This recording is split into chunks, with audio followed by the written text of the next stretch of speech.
আসসালামু আলাইকুম। অন্য মঞ্চের আলোচনায় আপনাদের সকলকে আমন্ত্রণ জানাচ্ছি। আজ আমাদের সঙ্গে আমন্ত্রিত অতিথি হিসেবে আছেন বাজারে জোর চর্চা, বাংলাদেশ জাতিসংঘে গেছে ভারতের বিরুদ্ধে একটা নয় দুটো অভিযোগ নিয়ে। একটি অভিযোগ অবৈধ বাংলাদেশি তকমা দিয়ে পুশব্যাক করে দেশে জোর করে ফেরত পাঠানো নিয়ে, আর দ্বিতীয় যে অভিযোগ সেটা হলো বাংলাদেশের আপত্তি অগ্রাহ্য করে ভারত গায়ের জোরে সীমান্তে কাঁটা তারের বেড়া দিচ্ছে এই বিষয়ে। আর বাংলাদেশকে কমপ্লেন লজ করতে শ্যামচাচা মানে আমেরিকা নাকি উস্কে দিচ্ছে পেছন থেকে। এমন খবরও কেউ কেউ দিচ্ছেন যে শ্যামচাচার কথায় হরিচাচা মানে জাতিসংঘ,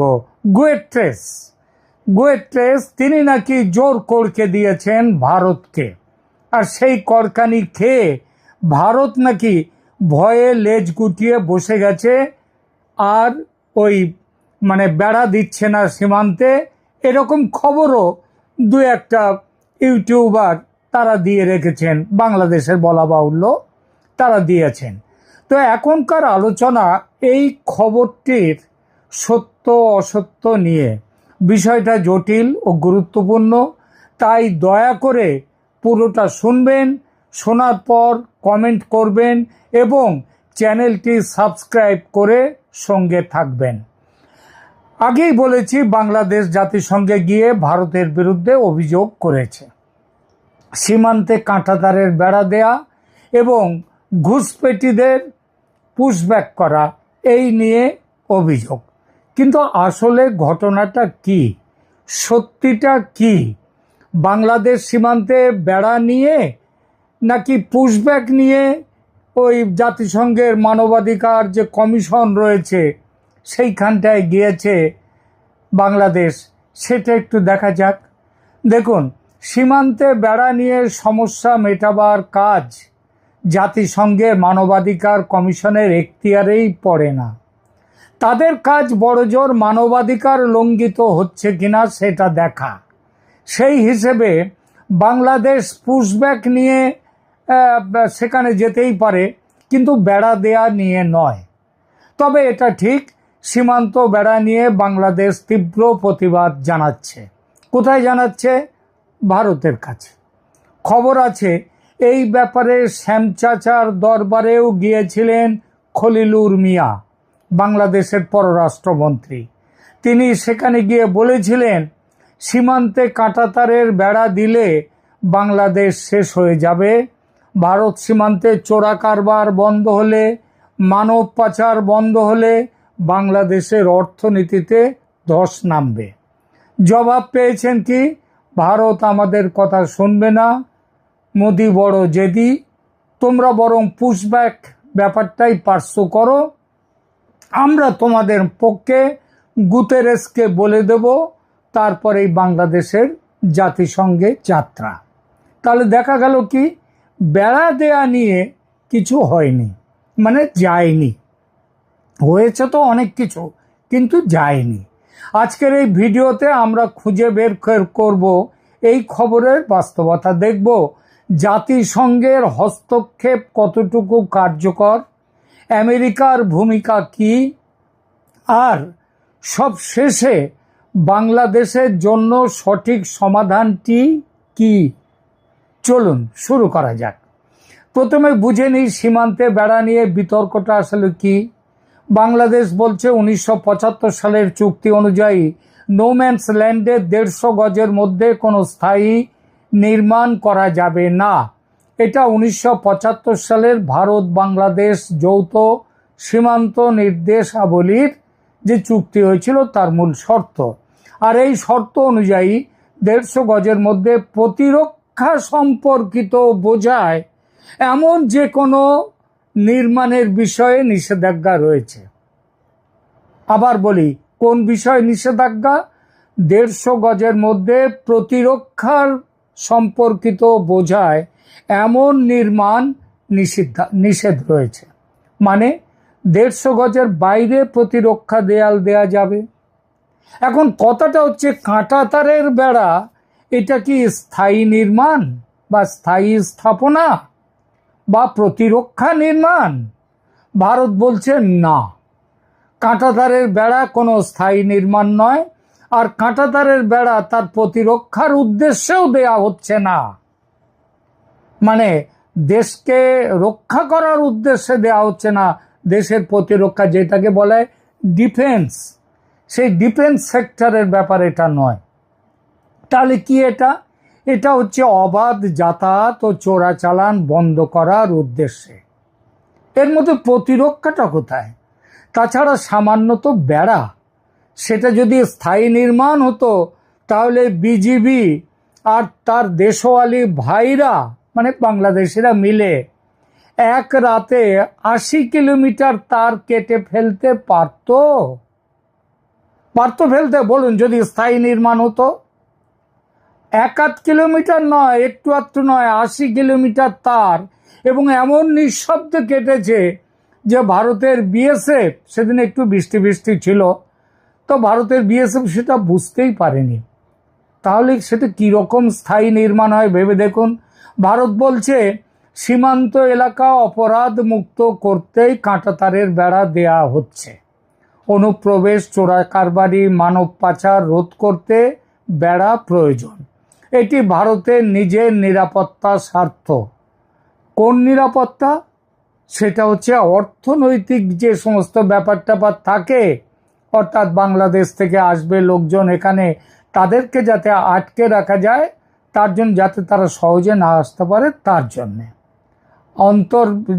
আন্তরিক দেশের সেই স্বার্থ, সেই নিরাপত্তা। সুতরাং এটা ভারত দেবেই, কোনো কথা শুনবে না। যথারীতি বাংলাদেশ তা মানবে না। বারবার তুলছে একটাই কথা, 1975-এর ইন্দিরা মুজিব চুক্তি, বলছে 150 গজ 150 গজ। ভারত চুক্তি ভাঙছে। ভারত বলছে চুক্তি ভাঙছি না। একটা অপ্রিয় সত্য উঠে আসে এখানে। ভারত বলতেই পারে, এত যে চুক্তি করছো ভায়া, আমরা চুক্তি ভাঙছি বলছো, তো তোমরা কি করছো হে? হাসিনা আমলের চুক্তি একতরফা ভাবে বাতিল করার হুমকি দিচ্ছ একদিকে, আবার অন্যদিকে 75-এর মুজিব আমলের চুক্তি নিয়ে এত কথা বলছো। তোমাদের কোন মুখটা বিশ্বাস করব আমরা? যেটা তোমাদের স্বার্থে ভালো সেইটাকে আমাদের বিশ্বাস করতে হবে? সেটা তো করা যাবে না। আরও আছে। তোমরা যদি বলতে পারো হাসিনার আমলে করা চুক্তি মানছি না, মানব না, তাহলে আমরাও তো বলতে পারি 75-এর ইন্দিরা মুজিব চুক্তি ভারতের স্বার্থ বিরোধী, এই চুক্তি মানছি না, মানব না। কি হবে তাহলে আমরা যদি বলি? সব বাস্তবতাটা কি জানেন? বাস্তবতা হলো, বাংলাদেশ সরকারিভাবে চুক্তি বাতিলের হুমকি দিচ্ছে বটে, তবে সেসব রাজনৈতিক হুমকি, পাবলিককে খাওয়ানোর জন্যে গ্যালারি শো।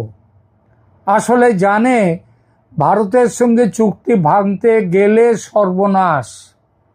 আরে অন্যান্য চুক্তির কথা ছেড়ে দিন, শুধু গঙ্গা জলের চুক্তিটা ধরুন, এটা হাসিনা করে গিয়েছিলেন। সে চুক্তি ভাঙলে গাইতে হবে কি? আমায় ডুবাইলি রে, আমায় ভাসাইলি রে, অকুল দরিয়ার মাঝে কুল নাই রে। মানে গঙ্গা জল চুক্তি যদি ভেঙে দেয়, তাহলে বর্ষায় জল ছাড়বে ভারত, আর সেটা ছাড়লে ওই গানটি হবে আমায় ডুবাইলি রে। এটা তো বর্ষার সময়। আর গ্রীষ্মে গাইতে হবে আব্বাস উদ্দিন সাহেবের সেই গানটা, আল্লাহ মেঘ দে পানি দে ছায়া দে রে তুই, আল্লাহ মেঘ দে। বাংলাদেশ তাই বাস্তবে কোনো চুক্তি ভাঙতে গেলে একবার নয় 100 বার ভাববে। শেখ হাসিনার আমলে গত 15 বছরে 100-র বেশি চুক্তি হয়েছে, কিন্তু বাংলাদেশ সরকারিভাবে অনেক হুমকি দিয়েছে, সেসব চুক্তি পুনর্বিবেচনা করে ভেঙে ফেলবে। এ পর্যন্ত ভেঙেছে কটা? একটা চুক্তি, একটা চুক্তি। কোন চুক্তিটা জানেন? চুক্তি বাতিল করেছে জিআরএসি ট্যাগ বোট চুক্তি, ভারত থেকে বোট কিনবার, বড় জাহাজ কেনার চুক্তি, সেইটা। বাকিগুলো না ভেঙে বন্ধ রেখেছে বা ঝুলিয়ে রেখেছে, কারণ ভাঙতে গেলে বিপদ। তাই ভারতের এই যুক্তি যে বাংলাদেশ চুক্তি ভাঙতে চাইছে, তাই ভারতও চুক্তি ভাঙবে বা ভাঙতে চাইবে, এটা টিট ফর ট্যাট। তুমি ভাঙলে আমিও ভাঙতে পারি। যদিও সীমান্ত বেড়া নির্মাণ এটি চুক্তি বাতিল নয়, চুক্তি লঙ্ঘনও নয়, কেবল শর্তের ব্যাখ্যা নিয়ে মতান্তর। কোনটা স্থায়ী নির্মাণ বলে আর কোনটাকে অস্থায়ী নির্মাণ বলে, তাই নিয়ে ব্যাখ্যায় মতান্তর। মেক্সিকো সীমান্তে আমেরিকা কাঁটা তার নয়, একেবারে কংক্রিটের পাঁচিল তুলেছে, সেটাও একেবারে সীমান্ত ঘেঁষে। আবার সীমানার ওপরে ওই কিছু ছাড়াছাড়ির ব্যাপার নেই, নোম্যান্স ল্যান্ডে তারা সেখানটায় কংক্রিটের পাঁচিল তুলেছে। বাধা মেনেছে ট্রাম্প? আমেরিকার জমিতে আমেরিকার লোহার পাঁচিল দেবে না কংক্রিট না কাঁটা তার, সেটা যেমন আমেরিকার ব্যাপার, মেক্সিকো বলার কেউ নেই, কেউ নয়। এখানেও তেমন, ভারত তার নিজের জমিতে কাঁটা তার দেবে না ইটের পাঁচিল দেবে, সেটা ভারতের ব্যাপার। তুই বাড়ি যা বাপি। তারপরেও কথা বলতে চাইলে আয় বসি, চা বিস্কুট খাই, তারপর যে যার বাড়ি যাই। সিদ্ধান্ত ভারতের একই থাকবে, নো চেঞ্জ, কাঁটাতারের বেড়া দেয়া হবেই। এখন আসি ইউএনএইচসিআর বা জাতিসংঘের মানবাধিকার কমিশনের প্রশ্নে। সংবাদে শুনেছেন বাংলাদেশ ইউএনএইচসিআরে গেছে, কিন্তু বাস্তবতা হলো বাংলাদেশ বেড়া দেয়া নিয়ে সেখানে যায়নি, কারণ সেখানে যাওয়ার কোনো যুক্তিই নেই। মুদিখানায় কেউ জাহাজ কিনতে যায় না। আর ইউএনএইচসিআর এর ম্যান্ডেট হলো শরণার্থী, জোরপূর্বক বহিষ্কৃত জনগোষ্ঠী এবং আশ্রয় প্রার্থীদের অধিকার রক্ষা করা। সীমান্ত বেড়া নির্মাণ একটি দ্বিপাক্ষিক সীমান্ত বিবাদ, যা ইউএনএইচসিআর এর ম্যান্ডেটের মধ্যেই পড়ে না।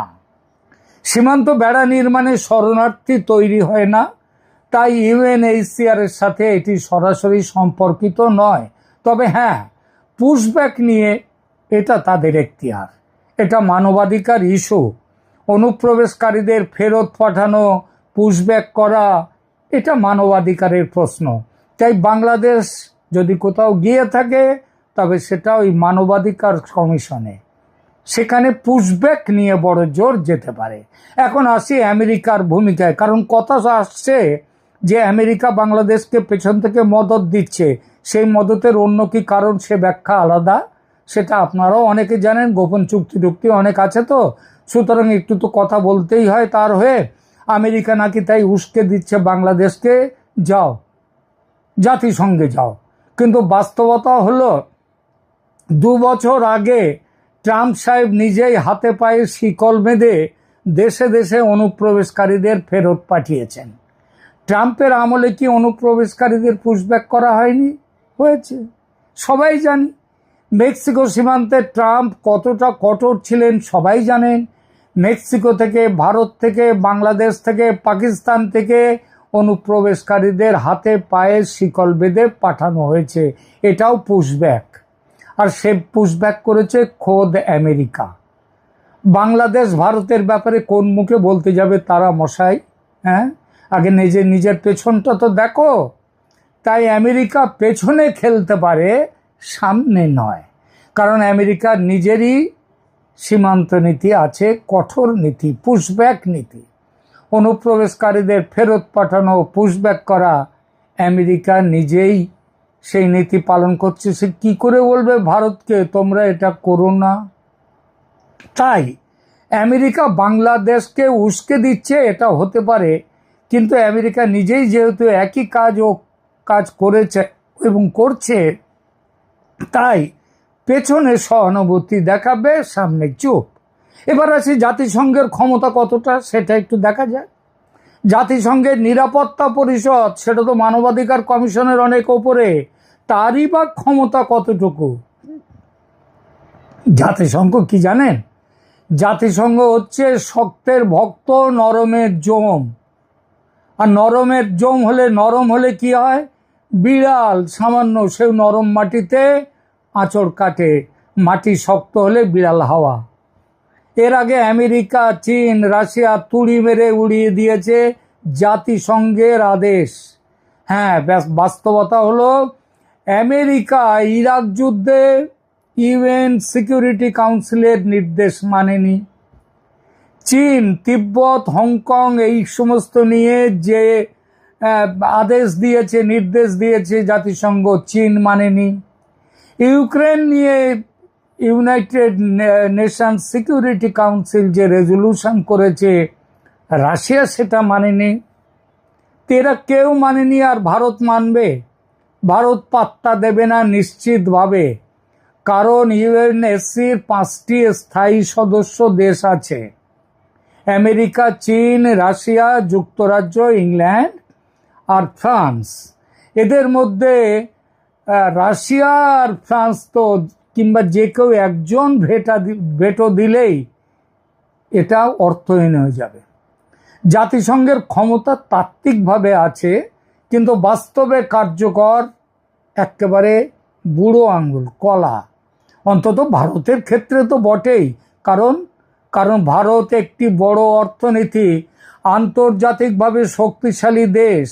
কোনো স্থায়ী সদস্য ভারতের বিরুদ্ধে ভেটো দেবেই দেবে, কারণ গাঁটছাড়া বাধা আছে অনেক জায়গায়।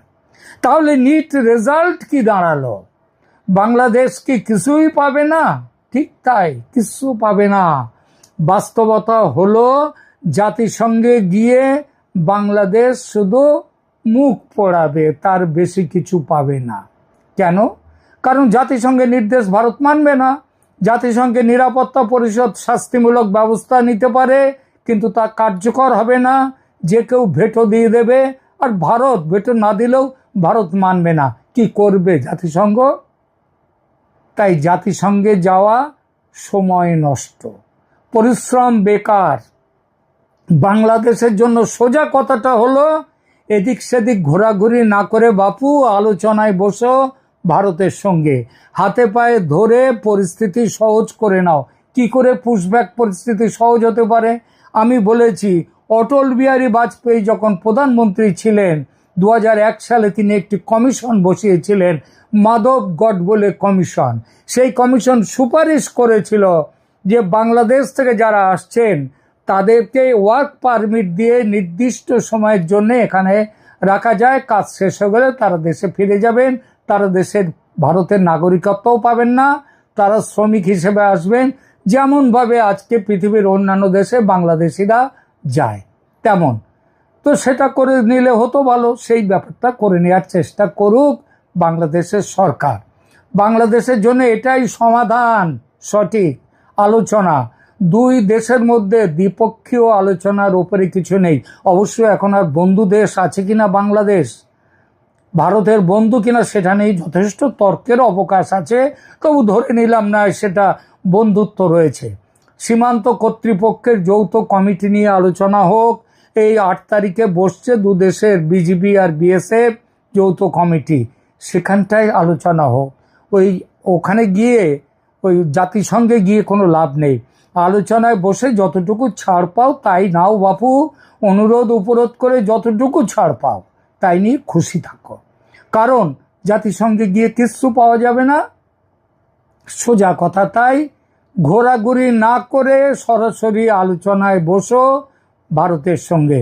বন্ধুরা, আজকের এই ভিডিওর মূল বক্তব্য হলো বাংলাদেশ সীমান্ত বেড়া নিয়ে নয়, পুশব্যাক নিয়ে জাতিসংঘের মানবাধিকার কমিশনে গেছে বাংলাদেশ, কিন্তু সীমান্ত বেড়া নিয়ে প্রতিবাদ জানাচ্ছে ভারতের কাছে।